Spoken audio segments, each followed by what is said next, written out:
Studijā Tālvalds Tālbergs un raidījums Aktuāla diskusija.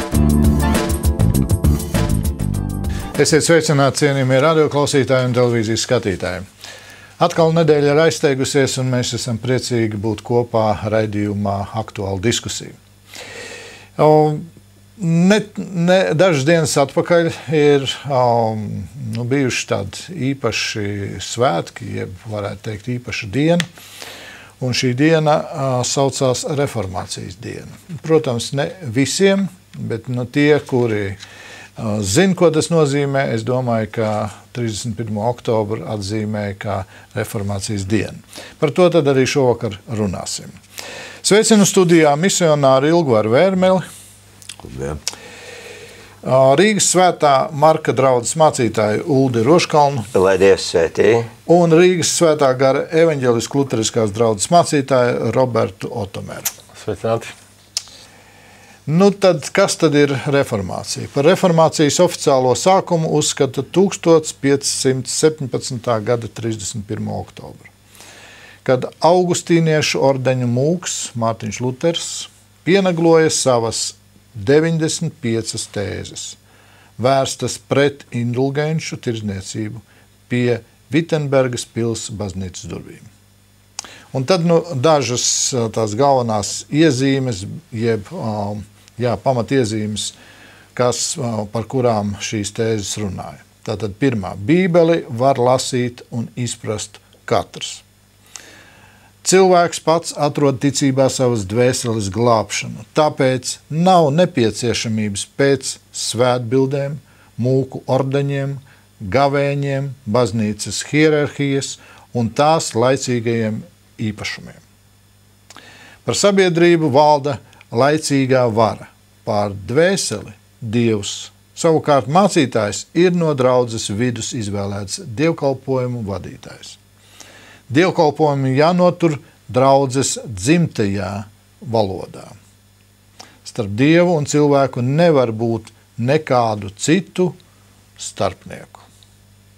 Daudziem tas ir saprotams. Es domāju, daudzi šobrīd mani klausās, ko tu tur lasi, kas tā par ķecerību. Lūdzu, došu jums, brāļi. Uldi, lūdzu, tavas domas, un varbūt, ja tu vēlies, dod kādu ieskatu vēsturiskajā skatījumā, un tad arī, protams, runāsim par mūsu laiku. Jā, varbūt vēsturiski gribētu pateikt tā ļoti vienkārši. Reformācijas diena, varbūt tas skan mazliet noslēpumaini vai sarežģīti, varbūt to var pateikt citā, arī ļoti pareizā vārdā. Mēs, kas gribējam, atzīmējam ticības atjaunošanas svētku dienu. Un varbūt atkal tā pavisam vienkārši un uzskatāmi, ja mums būtu nepieciešams atjaunot veselību. Mēs ar abām rokām būtu par, tas ir svarīgi, tas noteikti, tas būtu vēlams, tas būtu vajadzīgs. Bet Dieva vīri, kā Mārtiņš Luters, kā Melanktonis, kā daudz citi, viņi uzskatīja, ka ir kaut kas svarīgāks par miesas veselību. Viņi saprata pēc vārda, pēc Bībeles, taisnoti mēs tiekam ticībā.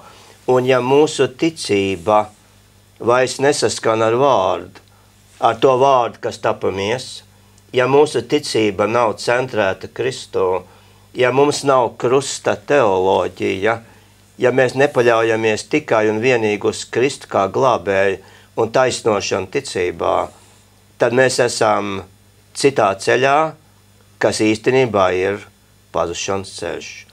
Un vissvarīgākais ir atjaunot ticību, un par to runā Mārtiņš Luters, un uz to viņš aicina cauri gadsimtiem arī mūs. Jā, bet te jau ko es nolasīju. Piemēram, Bībeli var lasīt un izprast katrs. Ko tas nozīmē vēsturiski? Tad bija laiks, kad vispār... Bija laiks, ka Bībele vispār nebija dzimtajā valodā. Vispār nevarēja lasīt. Arī tad, ja bija dzimtajā valodā, tad arī es zinu, ka nevarēja lasīt. Cik es zinu, tas bija stingri tā, neieteikts. Ja kā Bībele, tas bija mācītāja grāmata, viņš varēja lasīt, viņš varēja sprediķot latīniski. Bībele bija, teiksim, tāds mācītāja darba instruments, ko tām muļķa lajam vispār īsti rokās nevarēja dot.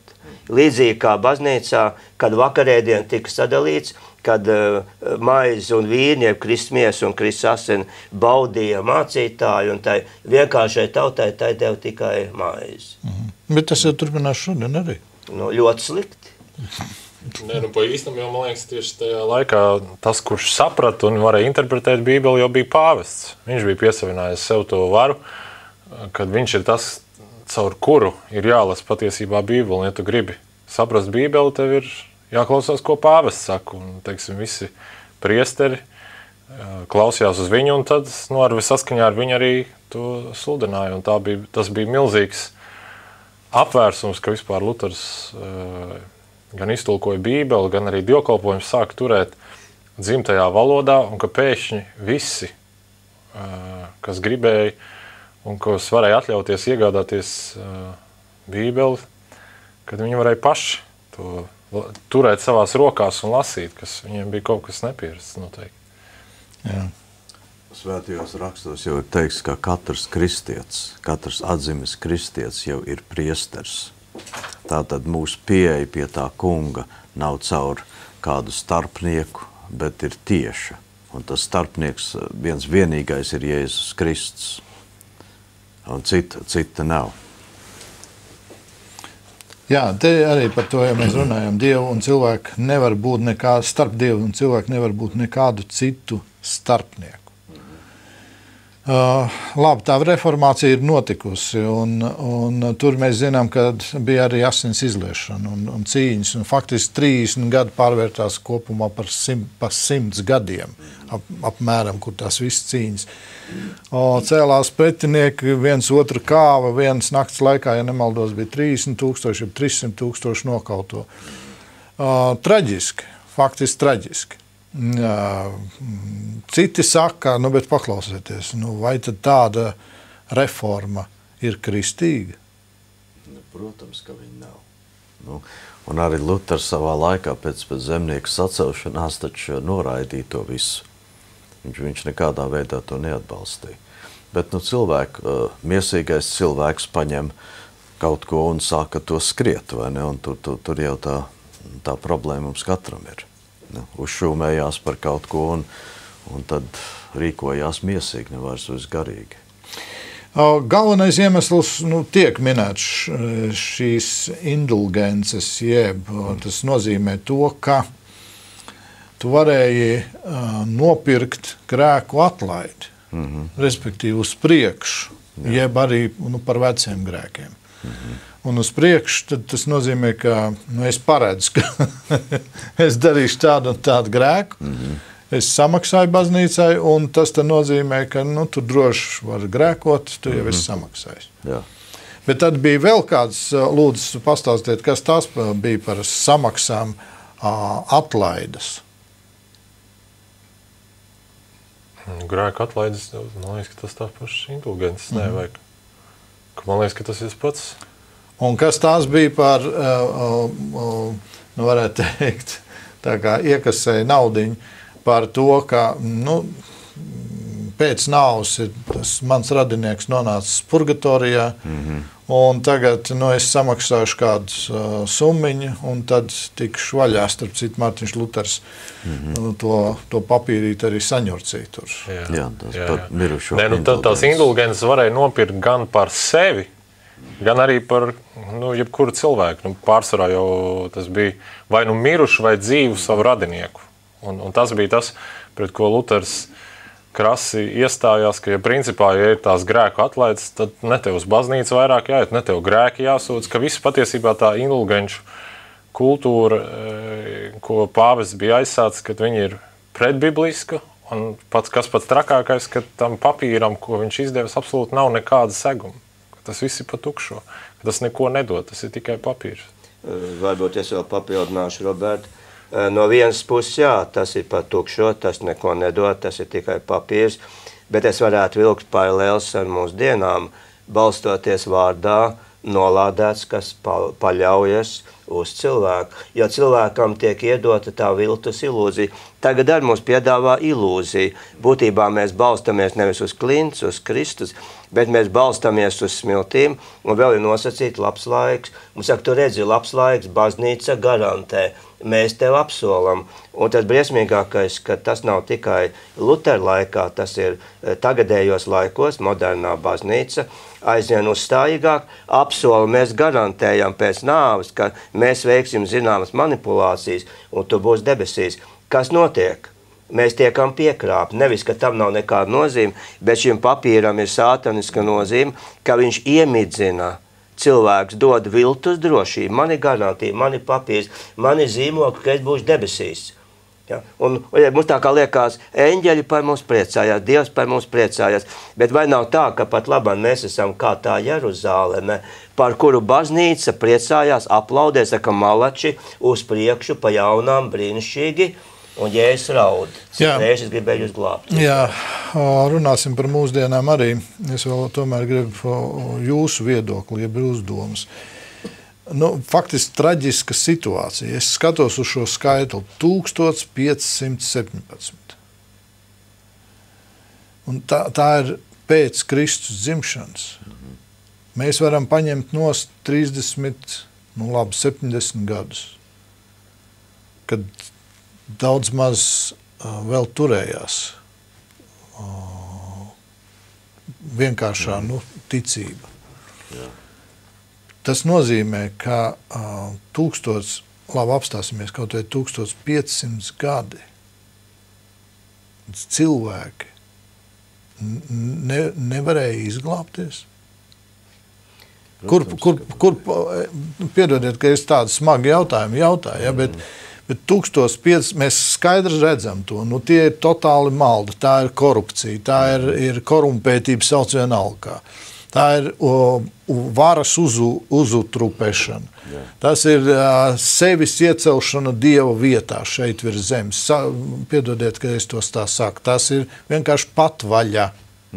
Tas nav nekas nodots svētība uz svētību. Es zinu, ka šobrīd ir ļoti daudz niknu uz mani.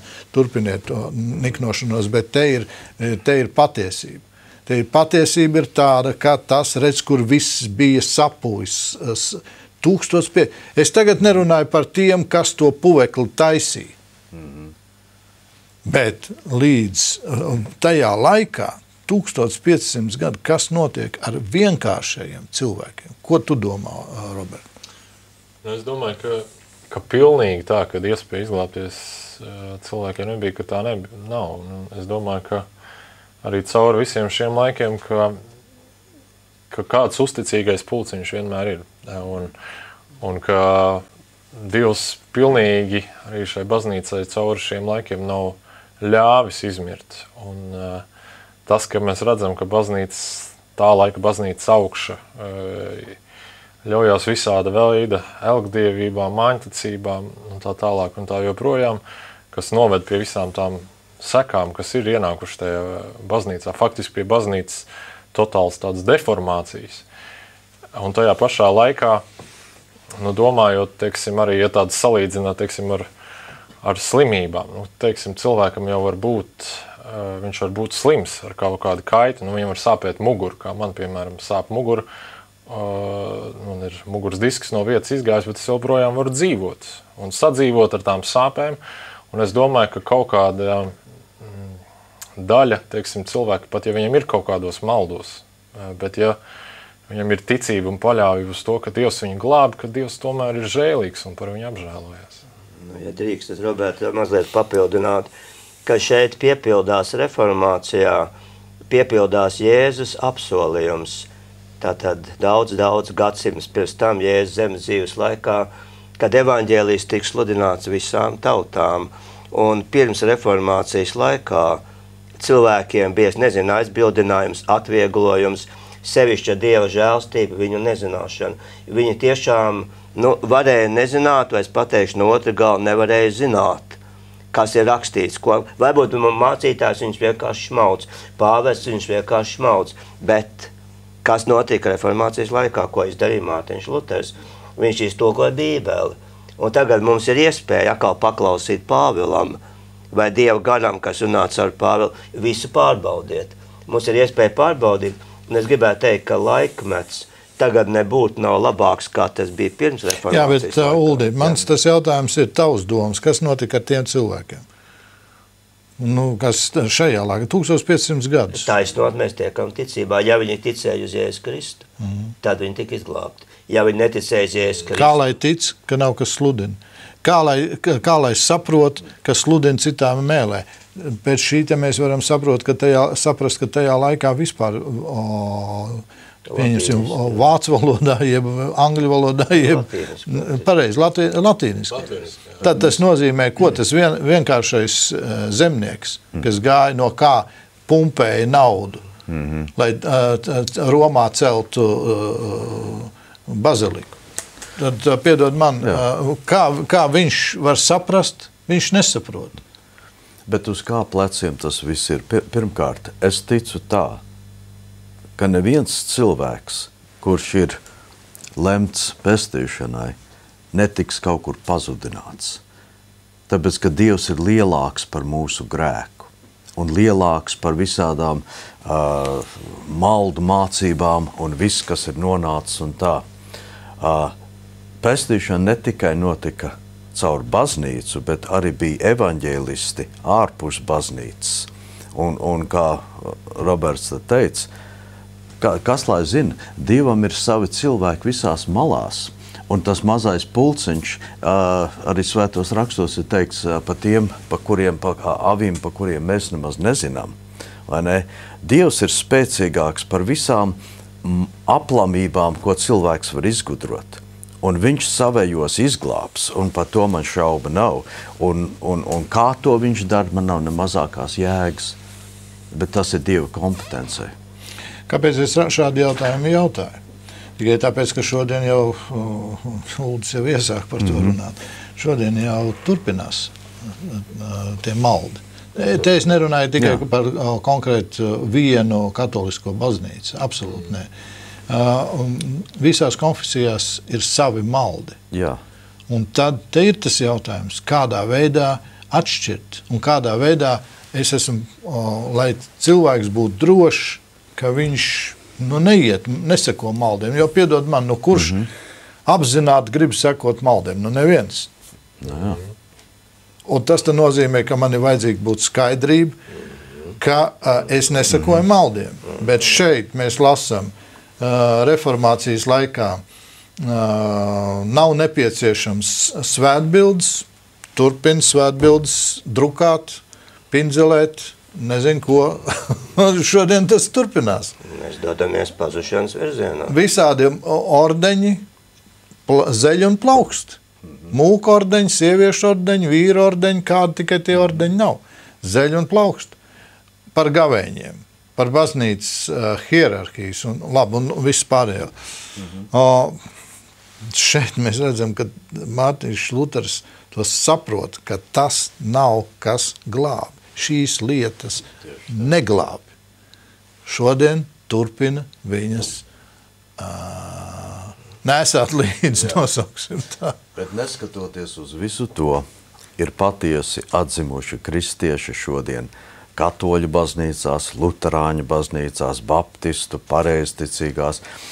Neskatoties uz visām tām aplamībām, kas ir visās konfesijās, šī reformācija ir vajadzīga katru dienu, jo Dieva žēlastība ir jauna katru dienu, tā kā manna, kas bija tuksnesī Izrēlē, viņi tikai uz dienu bija derīgi.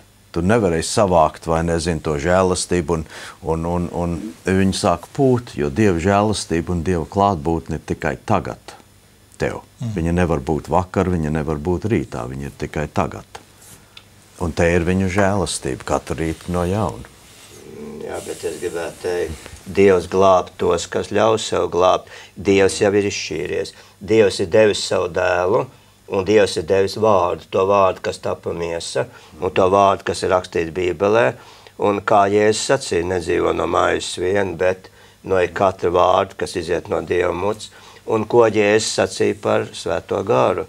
Ja viņš nāks par taisnību un tiesu un runās par grēku, un arī noformulē šo jēdzienu grēku, jo tie netic man. Un vēl, ko nozīmē ticēt vai neticēt Jēzu. Un mēs taisno tiekam ticībā, bet mūsu darbi parāda, vai mēs tiešām ticam. Un ja mēs sakām svēts, svēts, svēts, mēs saucam kungs, kungs, kungs, uzkaram baznīcā bildi un vēl dūšīgi kvēpinam un slacinam svētīto ūdeni. Ja? Piedodiet, ja drīkst tādā mazā atkāpē, Pansnātā vienā, ko es strādāju, jau 30 gadus apmēram tā, ja? Mēs paši uztaisījām tur kapelu un kā lūkšanu vietu, ko bija krusta zīme, tad pamazām notika tas pats, kas minēto ar Jeruzālemes templi. Ja stāv rakstīts jābūt lūkšanamam, jūs to padarāt par laupītāju, par slepkavu bedri, pamazām šajā lūkšanu vietā, telpā, kapelā, pansionātā uzradās, viss kasts.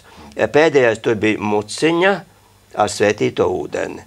Kā saka, plus viss bildes un viss. Un tā mučā. Kāpēc tev tādas pretenzijas Uldi ir pret svētīto ūdeni? Tas taču ir laba lietiņa. Viņš pirmkārt ir šausmīgi netīrs fiziski. Kāds pieļauj domu, ka viņš netīrs arī garīgi. Bet es turpināšu to domu tā labi ātri. Tur bija tā smuka muciņa, vēl tagad viņi tur reizēm garām skrienot paskatos, mučal vēl vietā. Ja, mēs tā pasmējamies, nevajag tev apšlicīt, mēs kā komanda, kas tur kalpoja. Tā pasmējamies, es iztikšu bez svētīt, krānu, ūdeni padzēšos. Ja, tā. Bet kur viena tāda metamorfoze? Bija rakstīts svētītais ūdens, un tā bija pārrakstīts svētais ūdens. Ja. Tā kā progresē, ja? Vēlns, kā saka, izsmalcināt, tagad svētīt ūdeni tantēm nepietiek, svētais ūdens, ja? Tā tad būs efektīgāk. Bet mēs jau ticam uz ko? Uz svētīto ūdeni, tā uz svēto ūdeni, tā uz svēto bildi, tā uz svēto tēvu. Jā. Svēto aizbildi. Jā, tieši tā. Un mēs neticam uz Jēzus Kristu, kas notiek. Mēs neizvēlamies tik taisnoti. Ja? Jo ja es stāvu durvis, es saku, kas manu balsi dzird. Un ja es negribu dzirdēt viņa balsi, ja es gribu dzirdēt vienu mīļu balsi. Bet tu tādu variantu nepieļauj, ka dzird Jēzus balsi, seko viņam un arī lietos svēto ūdeni, palīdz. Ko darīt? Palīdz. Ja palīdz, tad nepalīdz svētais ūdens, bet tas gars, kas stāv ar šis svētā ūdens. Un te jau ir tas apmāns. Ja? Jo kā Bībele saka, tikai Kristus. Ja tev nevajag ne to svēto bildi, ne to svēto ūdeni, un ja tu paņem to svēto ūdeni, saka, ok, Kristus man palīdz, bet svētais ūdens, viņi kopā ar Kristu. Bet tad jau vairs nav tas princips tikai Kristus. Te Kristus vairs nav mans vienīgais ceļš. Tad es ticu uz Kristu un svētīto ūdeni. Un tad ir piedod vakars. Jā. Tad mēs ejam uz ēlu ar visu svētīto ūdeni. Kā mans vārdu brālis mācītājs Roberts Felmans sacīja, Kristus plus kaut kas ir Kristus ar mīnuzīm. Tieši tā. Kad Kristam kaut ko pieliek klāt, tad sākās liels problēmas. Jā. Vēlams pa mums šitā iegājās. Tu esi kristietis plus vēl kaut kas. Un īstenībā tu neesi kristietis. Un tad tā, ka tu jau neesi taisnot. Jo kā Pāvils teica, tiem, kas ir Jēzu Kristu, vairs nav nekādas pazināšanas. Un vēlams saka, tu esi baznīcā vēl apzieģelēts, un vēl bildi. Un izvadīs 3 mācītāji locīdamies. Ja? Un izdos garantiju, ka tu būsi debesīs. Un Dieva vārds saka, nē, īstenībā tu būsi ļoti karstā vietā, neatgriezies. Bet labi, tagad atgriežoties pie tā, jau ko mēs konstatējam. 1500 gadus darīja visādas lietiņas. Bet mēs ticam, ka tas kungs arī viņus izglāba. Saprot, lūdzu pareizi. Es tagad nemeklēju izēju šodienas cilvēkiem, kuri tagad apzināti zina to, ka tas ir grēks, ka to, ja viņi nav dzirdējuši, te viņi šodien dzird to, ka faktiski tas ir grēks, ja tu lieci kaut ko starpā, jeb, ja tu pie Kristus, kā ar vien biežāk es dzirdu totālu vaiprātu un absurdu. Kristus un Kristus ciešanu līdzcietējs, jeb līdzcietēja. Piedod man, kas tas par vispār, tad Kristus neiznesa visu. Tur bija vajadzīgs vai vīrs vai sieva vai viss vienalga, tad tas tur palīdzēja arī to visu to nest. Viņš teica, ka ir pabeigts. Pareizi. Punkts.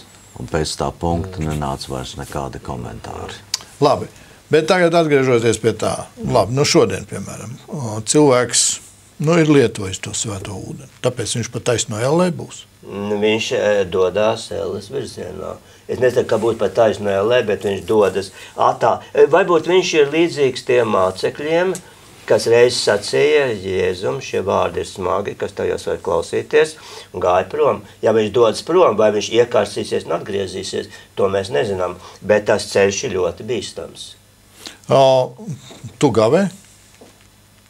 Ko mēs saprotam vārdu gavē? Nē, vienu dienu neēd. Nē, es parasti katru dienu. Tu katru dienu parasti ēd.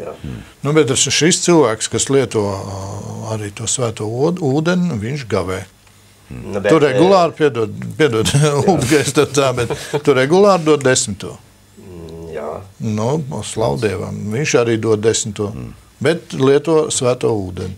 Jā, bet tikai par 10. un par gavēšanu. Bet tā par gavēšanu mēs varētu runāt daudz un tik, un bibliskā gavēšana. To viss ir runāts Bībelē. Jā, es saprotu, bet tu saproti to manu domu.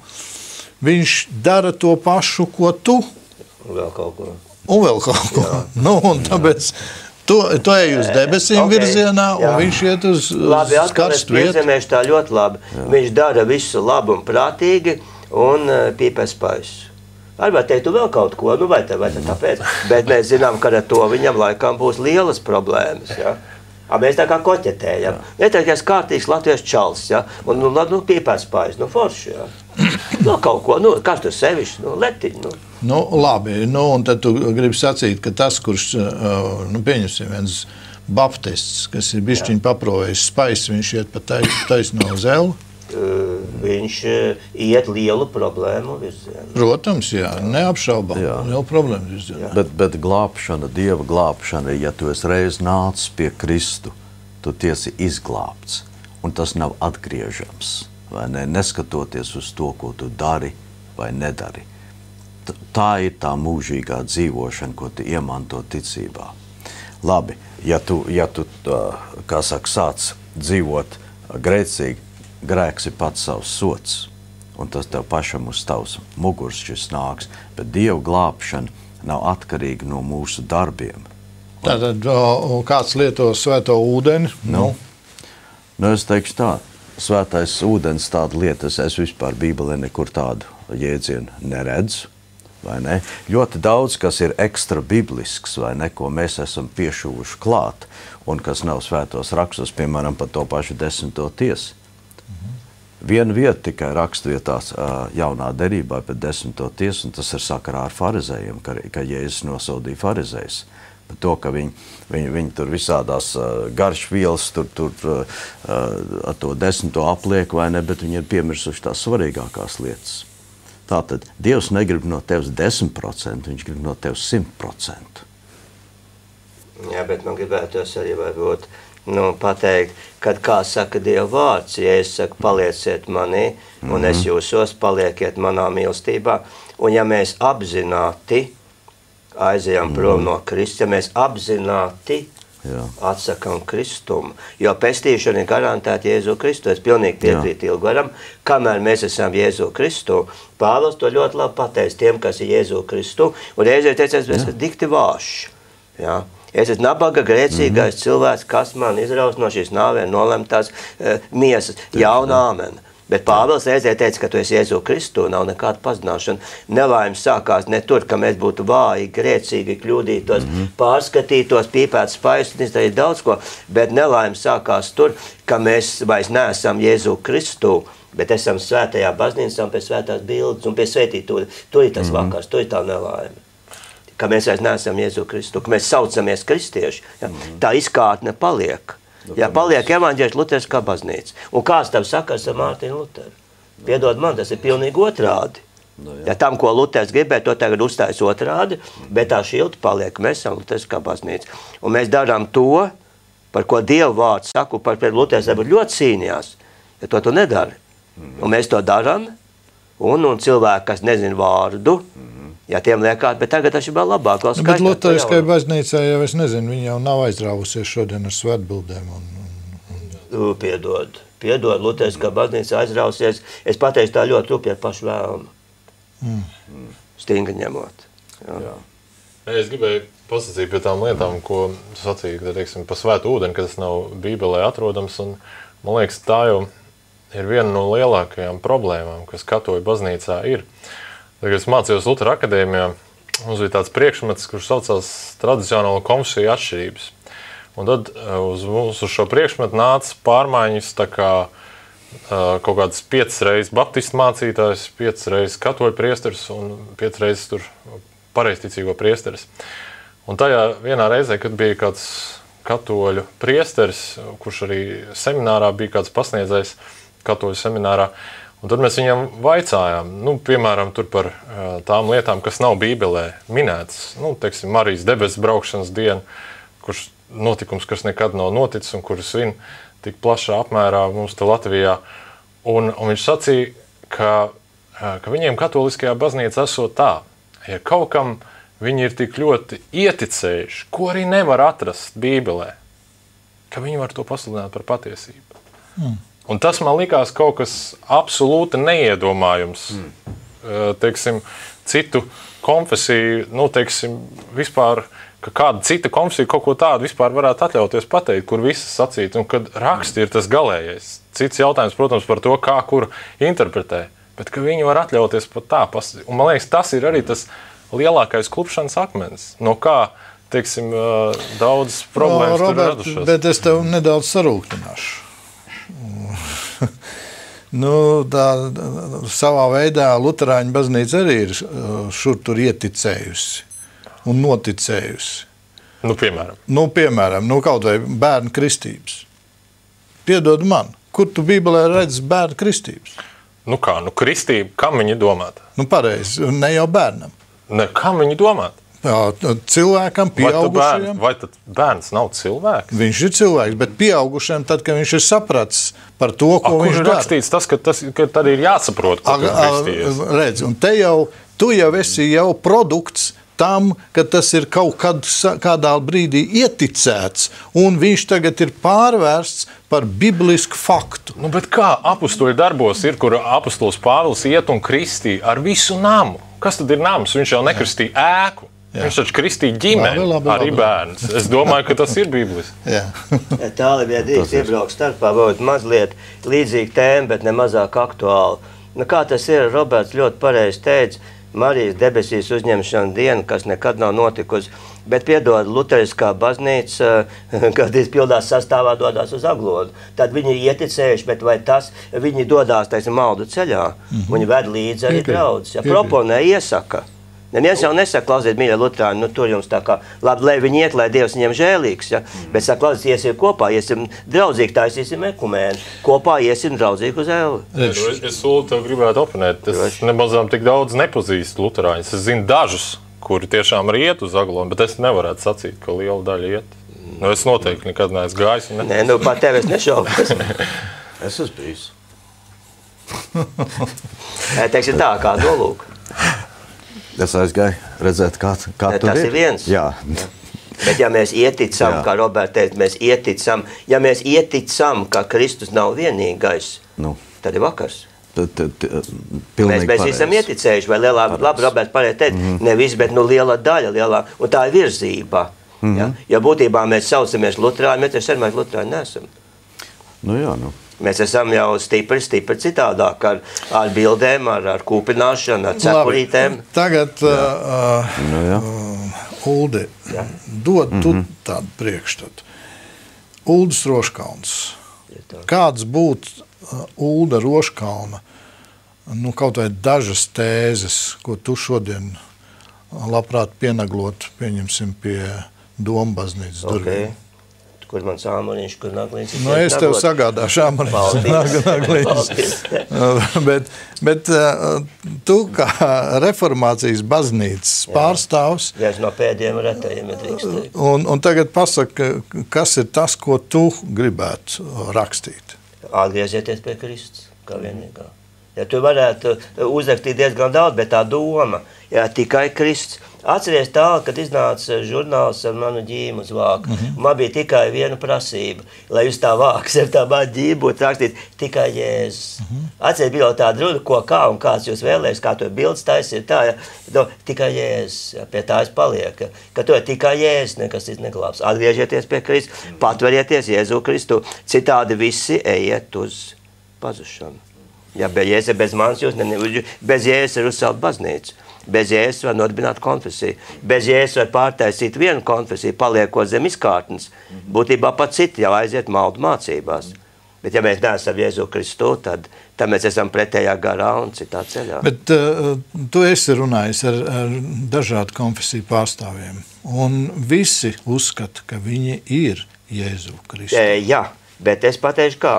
Runājot, varbūt netik daudz, tā ar iedienas konfesiju, tiem lieliem kungiem man parasti daudz neiznāk runāt, to ir tik krasta konfrontācija, ka nav nekāds liels runas. Bet ja vienkārši runā ar citā domājošo kristieti, saka, labi, viņš saka, jā, bet man tur vajag to ūdeni, man vajag to bildu un tā. Es saku, atšķirsim Bībeli. Ja skatīsimies Bībelē, meklēsim pamatu savai pārliecībai Dieva vārdā, tad parasti arī šīs sarunas beidzās. Es jūtu, ļoti spēcīgi ir es jūtu. Jā, es jūtu, man pārliecība ir dibināta jūtās. Es to jūtu. Jā, tas ir diezgan briesmīgi, ka cilvēks saka, es biju, teiksim, tur pie kristīgā, tur psihoterapeita, pie kristīgā burja. Atceries tāpat ne šai studijā, bet mēs kopā bijām studijā, tepat kristīgajā radio. Un bija no maģijas salona zemu likteņa, atceries, jā. Un tur arī bija balstīts uz jūtām, es jūtu, man paliek labāk, un šī salona darbinieci jūta, ka viņi kārtīgi kristieti. Viņi teica, kā, nesu kārtīgi, kā to lietu man nav nekas pēc Jēzu Kristu. Un viņi vēl gāja uz baznīcu. Jā, protams. Pat bija viens cits raidījums, arī, kur luterāņu baznīca tika apmeklēta. Atceries, kā arī bija tāds Jansons, tāds folkloris. Un tad bija, varbūt viņš vienkārši mazliet iekrita, bet bija tā doma, ka viņš tā aizrautīgi stāstīja par to bluķi. Un tad bija tik tā, kad es prasīju, vai tu to bluķi baznīcā riņķi ar velk. Viņš varbūt ļāvās provokācijai toreiz. Teica, riņķi ar. Bet tu iekšā arī iebrauc ar to bluķi. Viņš kaut kā tā, varbūt es vienkārši izbeidzēju, jā, es iebraucu ar iekšā. Un tad bija nākamais jautājums, un ko mācītājs? Viņš aicināja. Nē, viņš zināja. Viņš teica, mācītājs priecīgs. Jā, mācītājs priecīgs, jā. Varbūt viņš blefoja, ja manis, kā saka, paķērts. Bet tā doma, es pielaišu, ka tagad notiek tieši tas pats. Labi, šis pats jautājums tev, Robert. Ko tu šodien pienaglot? Pienaglot kādas tavas tēzes, kā jauns cilvēks, ko tu redzi, kas ir tas, kas jāmaina? Jo te redz, kur Bībeli lasīt un izprast var katrs. Okay. Un vēl. Ko tu saki? Jā, pirmais noteikti būs tikai Kristus, es pievienotos Uldim, bet es domāju, vēl viena lieta, tas man būtu jāpadomā, kā to noformulēt, bet redzot to, teiksim, slimību, kas, teiksim, luteriskās baznīcas ir pārņēmusi Eiropā un pasaulē ar visu liberalizāciju un sieviešu ordināciju un geju un tam līdzīgi personu svētīšanu, kaut ko prasītos tajā virzienā tādu pasacīt, ka neiet tam liberālismam līdzi. Tur būtu jāpadomā, kā. Ir kaut kā tas, uz sirds ir. Pagājušajā nedēļā mums bija luterāņu mācītāju konferences, kur mēs spriedām par to, ka satversmē būtu jāieslēdz pants, kad mācītājs var būt tikai vīrietis. Un šī konference 96% atbalstīja, ka tas būtu jāvirz tālāk uz sinodu, lai par to balso, un tas bija liels prieks par to, un kas ir liels tāds patiesībā pliķis sejā luteriskajai baznīcai pasaulē, kur lielākā daļa iet pretējā virzienā un kur redz tās šausmas, kas seko tam līdzi. Un ir kādi kolēģi. Bet tad jau varbūt nemaz nav ko pienaglot pie durvīm. Uldim ir, bet tev tad viss jau tomēr tas daudz maz turās līmenī. Bet varbūt pienaglojot, tas atskan kaut kur tālāk arī citur, ne tikai pie mums. Bet varbūt, ja dīgs, es atkal pārbraukšu Robertam pāri, ka tā doma, kad labi, Roberta interesanti teica, es arī sekoju mazliet šīm diskusijām internetā, ja es nepiedalos tajā konferencē, man veselība neatļauj tā apmēram arī garīgā ziņā, ja? Bet tas tā, ja? Bet ko es gribētu teikt? Mēs tagad cīnamies, strīdamies, pierādām, parādām, izcīnam, uzvaram, zaudējam. Ja? Labi, tur tas nevar būt, tas ir slikti, ka tas ir. Bet vai tai pašā laikā Mēs nepazaudējam to bībelisko principu, Kristus vienīgais ceļš. Ka mēs, es tagad cīņos, es sataisīju konferenci, es uzvarēju, es zaudēju. Kurš cīnās par Kristu? Ja mēs cīnāmies par savu pārliecību, vai varbūt tas ir par ļoti pareizi, ko mēs cīnāmies, bet tā laikā to cīņu Kristus kā vienīgais. To mēs kaut kā perifēri. Pāvela, kāda bija cīņa? Es gribu jūs pievērst Kristu un kā šķīst jau nav. Tagad saka, mēs izstrīdēsim, mēs izdiskutēsim, izrunāsim, izfilozofēsim, varbūt ļoti dedzīgi, bet tai pašā laikā Kristus kā vienīgais, par to mēs tā kā necīnamies. Un tas man liekas būtiski. Ilvar, ko tu domā pieneglot, ja tev būtu tāda iespēja?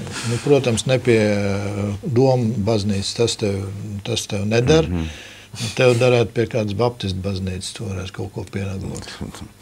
Faktiski ar visām konfesijām derētu kaut ko pieneglot, un tā pamatīgi arī. Jo, kā Uldis pareizi teica, ar Kristu laikam daudziem vienkārši nepietiek. Vai tās ir harizmātiskās, pentekostāla baznīcas, vai baptisti, luterāņi, katoļi, pareizticīgie vienalga. Visiem ir kaut kas ekstra. Visiem ir kaut kas Jēzus plus kaut kas vēl cits. Un es pilnīgi piekrītu, tas ir... Mums ir jānāk atpakaļ pie tā, Jēzus Kristus ir viens vienīgais pestītājs, mums cita nav. Svētie raksti ir Dieva atklājums par Jēzu Kristu no sākuma līdz beigām. Viss rāda uz viņu. Tātad, ko teikt par visiem šitiem argumentiem, tagad par sieviešu ordināciju, par šito un to, tie ir visi blakus argumenti. Jo ja tev Kristus nav, tad tev nav nekā. Ja tev ir Kristus un plus vēl arī ordinācija. Tur nav plus. Tur nav plus. Dievs savu godību nedalās ne ar vienu. Jā, bet mums arī jāsaprot, ka vienalga, kurā konfesijā ir savas tradīcijas, ir savi rituāli. Jā, pareizi. Tas viss ir. Tu esi mācīts, tu esi tajā ievadīts. Pareizi. Bet ja tev sirds ir pareizi, tad visi tie rituāli, tradīcijas un tā tālāk, man liekas, atkritīs. Daudzi šitās, pa to pašu tēvreizi. Mēs sakam, skaitīt pāters, tā kā savus zirņus nobērt uz galdu, vai ne?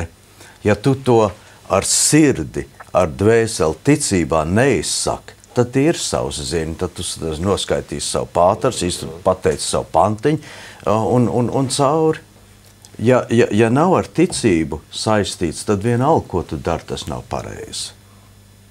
Un tas ir dari visu, ko tu dari ticībā. Tad šeit ir atkal nākošais jautājums, kuram ir tā ticība. Un atkal, ko jau mēs esam jau iepriekš par to sacījuši, ka ticība jau kā rodās no sludināšanas.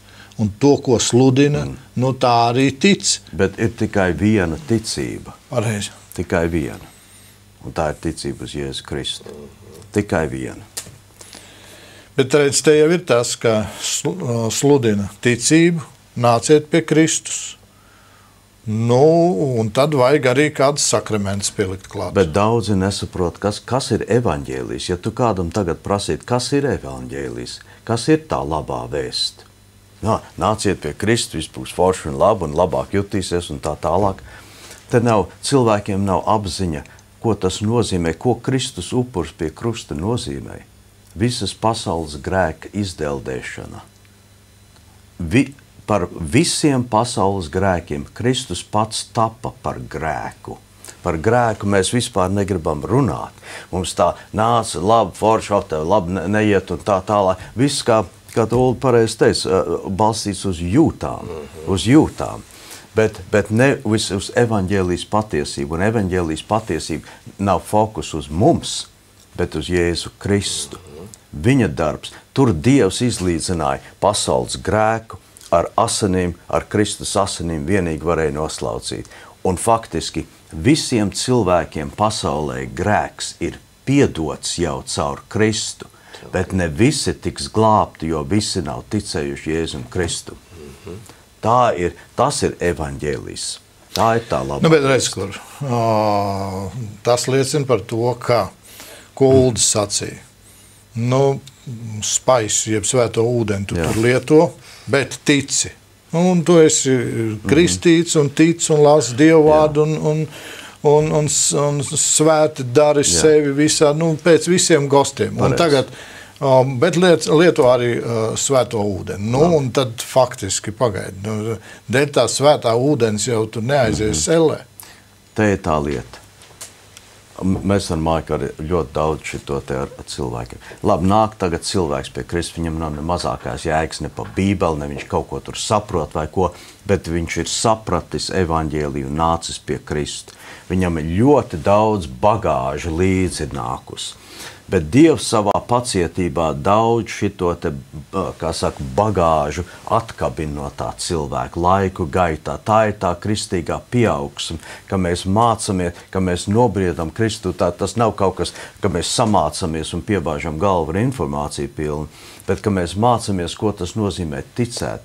Un ka mēs skatāmies uz Kristu, tad šīs pārējās lietas atkrīt. Bija viens tāds piemērs, vai ne? Narkomāns visu laiku lietoja.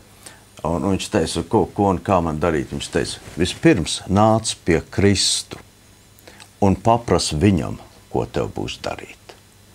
Un līdz ar to šī narkotika atkrita, jo viņa skats bija uz Kristu.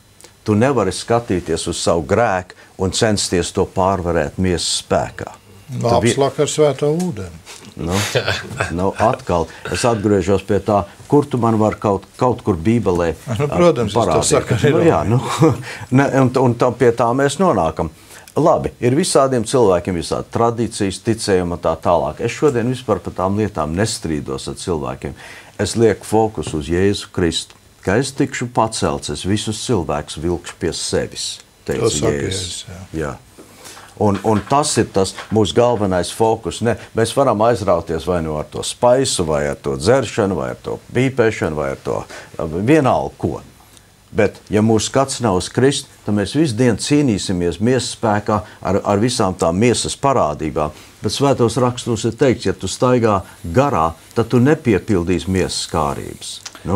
Redzi, tad, ja tu to spaisu un visu pārējos pīpēšanu un kas tur vēl viss, respektīvi, jebkurš grēks. Jā. Ja to tu dari un to tu dari ilgstoši, pareizi kā jau jūs sacījāt, tad tas nozīmē, ka tu mīli to lietiņu. Jā. Un tu negribi no viņas atteikties. Tas ir viens.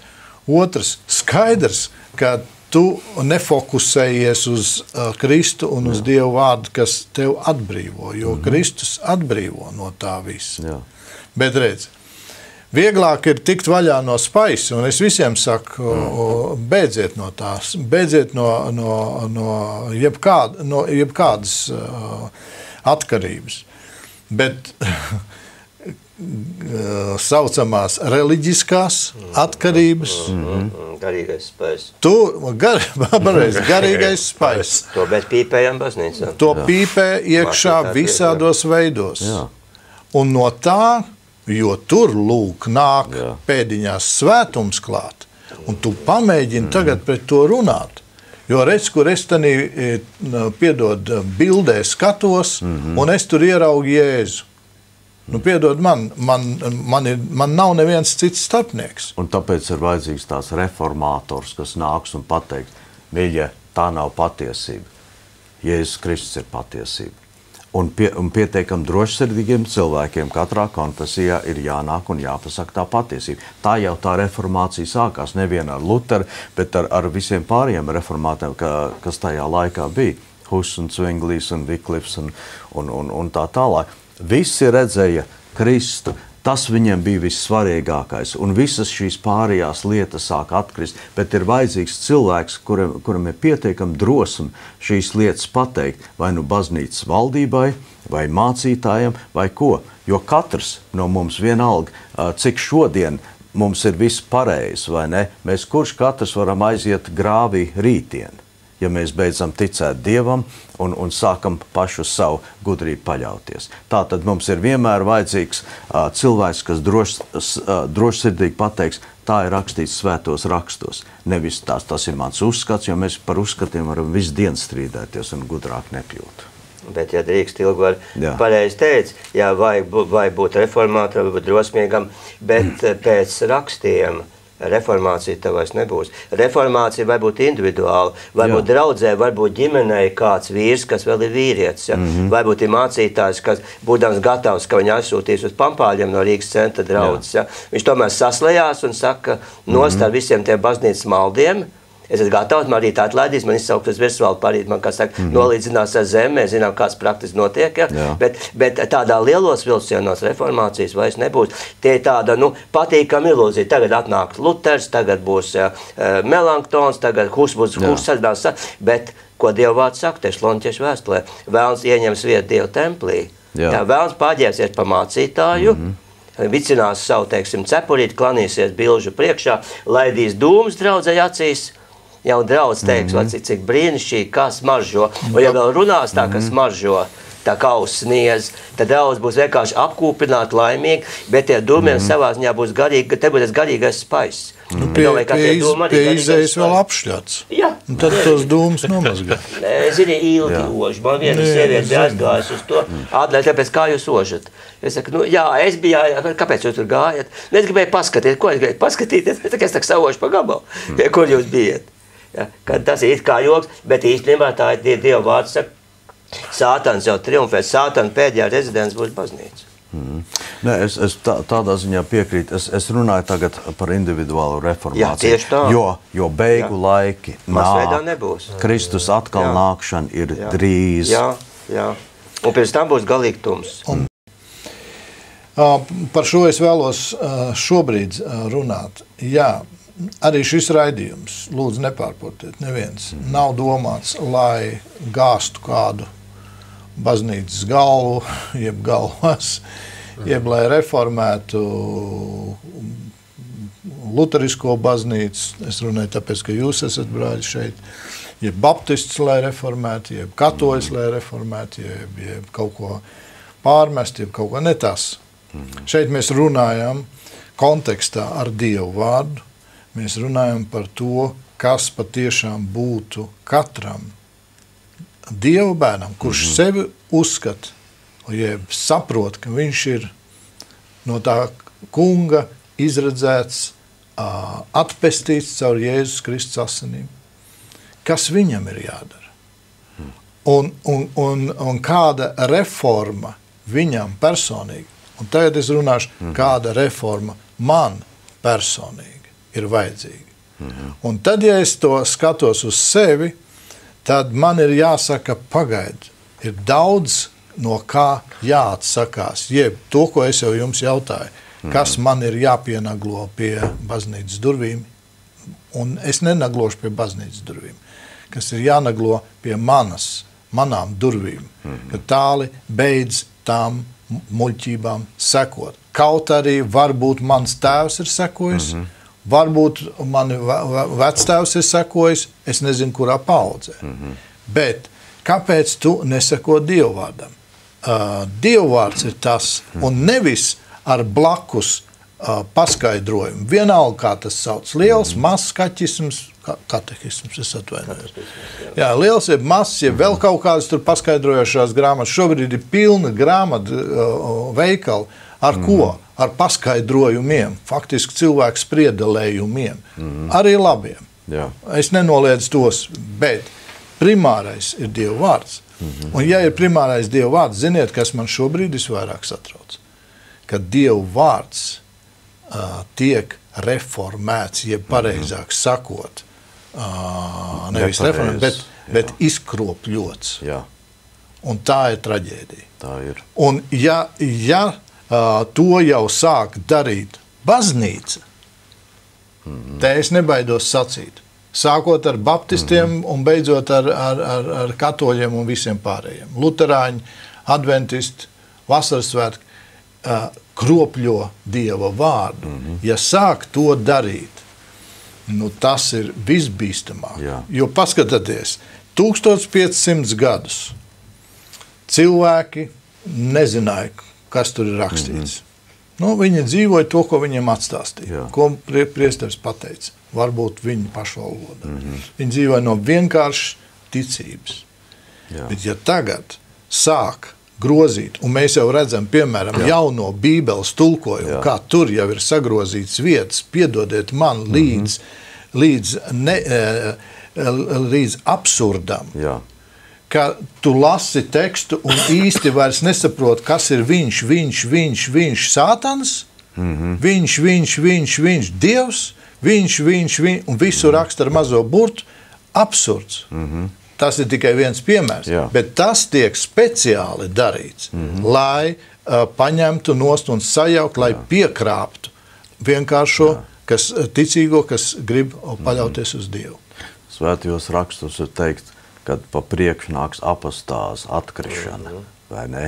Un tā atkrišana sākas. Es došu piemēru. Es ilgus gadus strādāju kā tulks. Mans darbs bija precīzi un akurāti pārtulkot, ko viens cilvēks teica otram.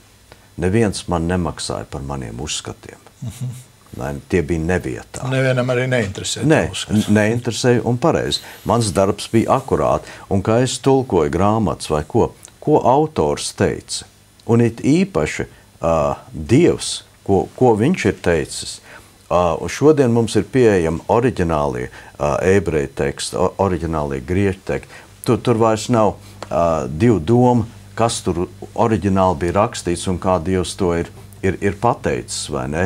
Bet šodien, kā es lasu šitos tulkojums, mums toreiz bija raidījums ar to vienu tulku, un es teicu, cilvēki, tev nav nekādas tiesības nepareizi šito te tulkot. Te nav runa par interpretācijām vai kaut ko tā. Te vienkārši nepareizi bija iztulkots pie tā.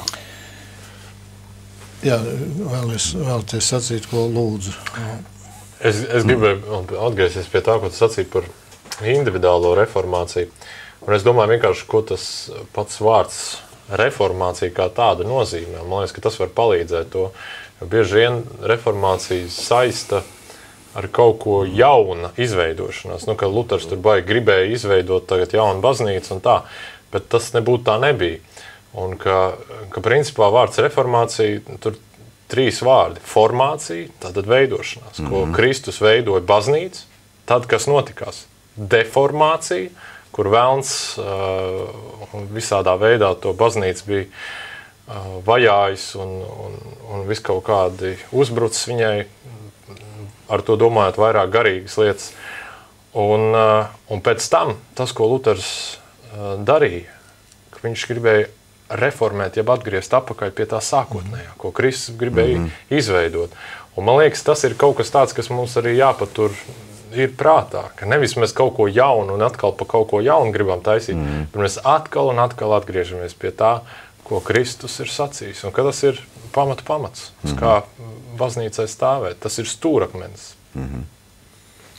Tu vēlēs sacīt, lūdzu. Man gribētos citēt 2 rakstu vietas no Pāvila. Pirmais savā ziņā Pāvila, ticības apliecība, Pāvila aicinājums, Pāvila dzīve. Dzenieties man pakaļ, kā es Kristum. Jau viennozīmīgi, ļoti skaidri. Ja es gribu jūs pievest Kristum, tad Pāvils pasaka vēl tāds brīnišķīgs vārds, tiem, kas Dievu mīl, visas lietas nāk par labu. Ja? Viņš nebija mīļais mācītājs, viņš bija Pāvila teikt īstais mācītājs.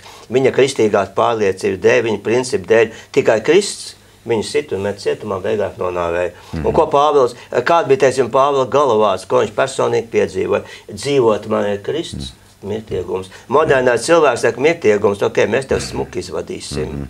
Ja? Mēs tev pamielosim pēc nāves ar vakarēdienu, kā tu grēki, tu vispār nekad neesi zinājis, kas ir grēks, ja tu esi grēkojis tāpat neko neņemdams pierē, baznīcā runā tikai par mīlestību, mēs tev mīlestībā izvadīsim. Bet ja mēs pārtaisam šo Pāvila vārdu, visi grib, lai mirt būtu iegums. Bet kurš grib dzīvot Kristus? Bet nepaliekam šai zelžainajā loģikā dzīvot Kristus, nevis baznīca, nevis ticējumu, nevis izjūtas. Bet dzīvot Kristus, tad mirt iegums. Lai Dievs mūs uz to sveitī. Tas ir amen uz to. Tieši tā, tas ir viens vienīgais. Atgriežos pie atkal tā. Nekas tur nav papildus, nekas ekstra. Vienkārši Jēzus Kristus. Un tas ir, kas ir kristietis, tāds, kurš ir ticējis Jēzum Kristum. Un tas ir punkts tam, vai ne? Slavu Dievam! Paldies jums, brāļi, lai Dievs jūs bagātīgi svētī. Mums katram ir vajadzīga reformācija katru dienu faktiski. Un Pāvils jau arī to apliecina ar saviem vārdiem. Katru dienu es savu veco Ādamu, kur lieku, situ krustā. Tā ir reformācija. Tā ir tā. Un atgriežoties atpakaļ pie pamata, ko svētais gars klusi ir sacījis, varbūt gadu atpakaļ, varbūt dienu atpakaļ. Es neesmu sekojis, neesmu klausījis. Es griežos atpakaļ. Tā ir reformācija. Es lasu Dievu vārdu un jautāju Dievs, es gribu zināt patiesību. Jo nav neviens cits ceļš. Nav neviens cits dots, kā vienīgi Jēzus Kristus. Caur viņu, uz viņu. Nav neviena ceļa, vienīgi ir Jēzus Kristus, ceļš, patiesība un dzīvība. Un šeit ir jāsaka vēl, mīļie, kas jūs domājat, ka jūs glābs baznīca, steidzīgi meklējiet patiesību. Baznīca jūs neglābs. Jo tikai tādēļ, ka Kristus nav nācis, lai glābtu baznīcu. Šajā kontekstā es domāju, kādu draudzi jeb konfesiju. Viņš nenāca glābt ne draudzi, ne konfesiju. Nevienu. Viņš nāca glābt personīgi tevi, mani, mūsu. Un tā ir tā lielākā vērtība. Lai Dievs jūs visu bagātīgi svētī. Tiksimies pēc nedēļas, ja tas kungs mums atļaus. Visu labu.